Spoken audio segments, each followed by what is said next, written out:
wengi sana. Watu wanachangia, wanapenda kuchangia, ni kumaanisha kwamba watu wanafuatilia, wanaelewa na wanajua ni nini inaendelea. So naomba tukaweze kuomba tunapoingia katika hii sehemu ya pili. Baba yetu na Mungu wetu wa mbinguni, katika jina la Yesu tunakushukuru asubuhi ya leo kwa neema kuna fadhili kuu za ajabu. Bwana, tunakushukuru maana siku hii umefanya kwamba tuweze kukushukuru na kutukuza. Tumekuja tena Bwana nyumbani mwako na shukrani zote tuseme Bwana asante kwa yale ambayo umetufanyia, yale ambayo unafanya, hata mawazo ambayo uko nayo kwa ajili yetu. Bwana, tunakushukuru kwa kila kitu.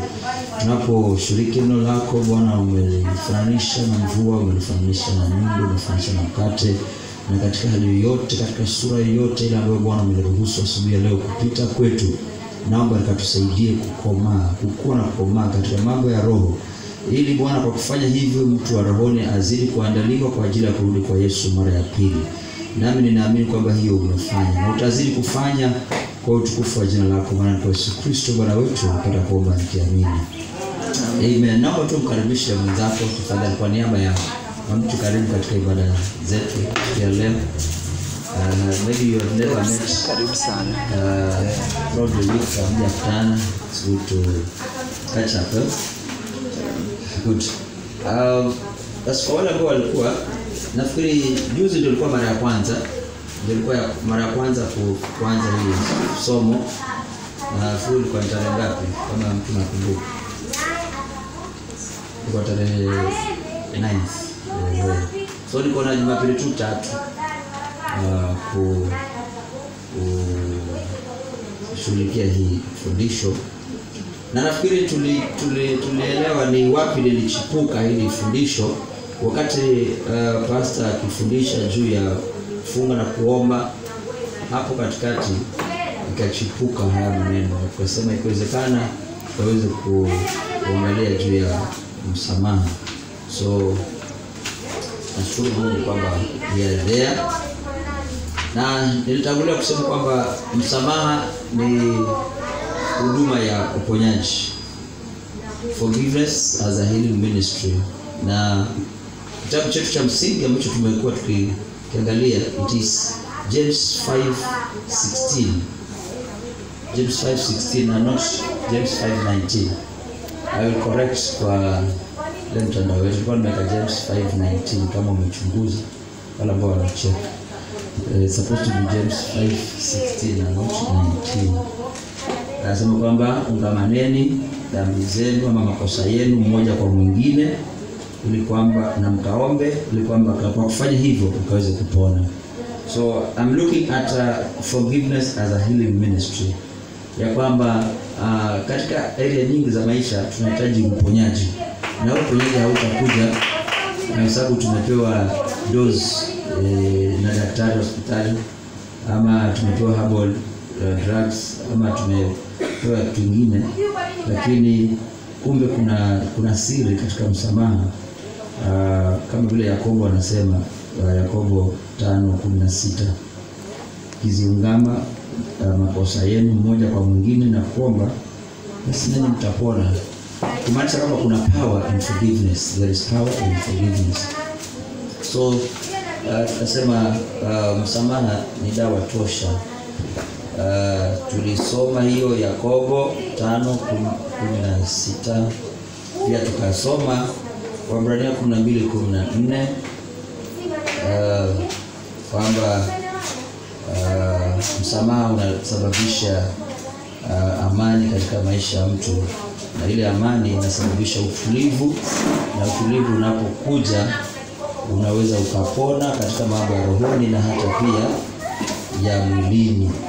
So tukasema msamaha ni hali ya kuonesha huruma kwa mtu aliyekosea, mahali kwa kuachilia kuliko kulipiza kisasi, unaachilia na maisha inasonga. Kwa hivyo tukasema kwamba ni kuachilia hard feelings, ama kuachilia uchungu ndani ya moyo wa mtu kuliko kutembea na uchungu. Unatoa hiyo, unaachilia na maisha inaendelea. Na ukifanya hivyo hautaumia, moyo wako utakuwa huru na italeta uponyaji. So tukasonga, nafikiri kwa utangulizi tu tuliingia katika masomo mengi. Malaki 2:15-16 nafikiri tulisoma hapa juu ya vile Bwana anaongea juu ya familia, na tulikuwa tunapita mbio huko mambo ya msamaha na familia. Ndio tukasoma hiyo kwamba Bwana hapendi kuachana. Kwa hiyo kama Bwana hapendi kuachana, je, inaingilianaje na katika familia? How do we apply that? Forgiveness itaingiaje katika hiyo katika familia? Pia unaweza ukaongeza hivi vitabu 1 Corinthians 7:10 itakusaidia kuangazia mambo ya msamaha. So that was the introduction. Alafu kaenda sehemu ya pili, foundation of forgiveness, kama misingi ama msingi wa msamaha. Tunasema kwamba msamaha unaanza na Mungu. We cannot outdo God in terms of forgiveness. Hakuna, we can never outdo God. Hatuwezi kumshinda Mungu kwa masuala ya msamaha. Mungu ako juu sana inapokuja ni mambo ya msamaha. Kwa hiyo ndiye alianza hiyo maneno tangu the fall of man in Genesis chapter 3.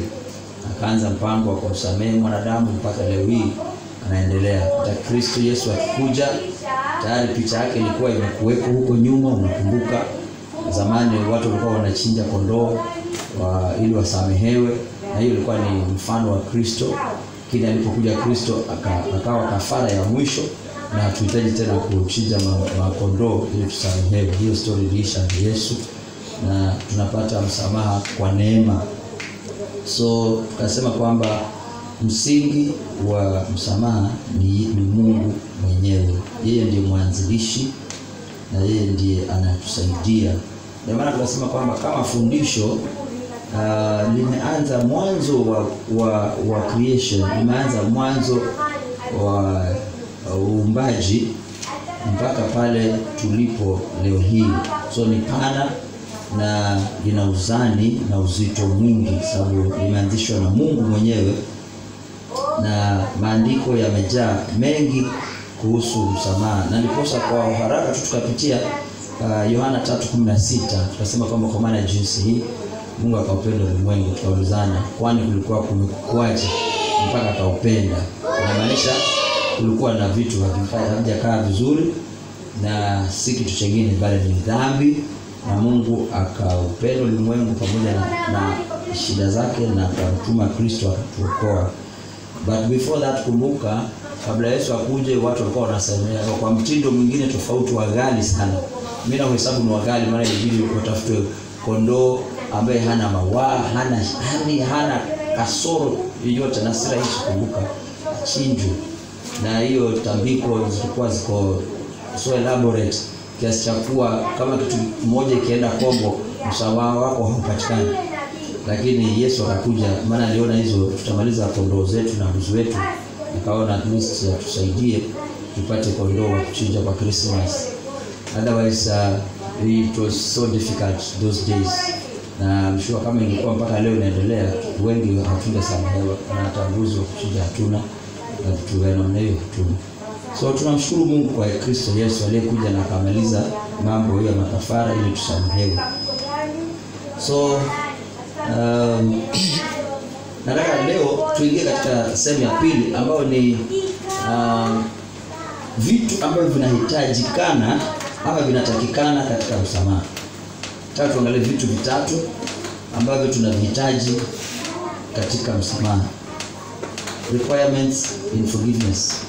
I look at 3 items. Vitu tatu, vitu muhimu ambavyo tunavihitaji katika msamaha. Na naomba tuweze kusoma kitabu kile cha Amos mlango wa 3 mstari wa 3. Kitabu cha Amosi mlango wa 3 mstari ule wa 3. Nataka tuanze kwa kuangalia vitu tunavyohitaji katika msamaha. Requirements of forgiveness. Ni nini tunahitaji katika msamaha? Vitu gani tunahitaji ili msamaha ukaweze kukamilika? Tunahitaji vitu gani? Ile ya kwanza ambayo ndio tutasoma hii kitabu cha Amos. Kitabu cha Amos kiko katika Old Testament, please.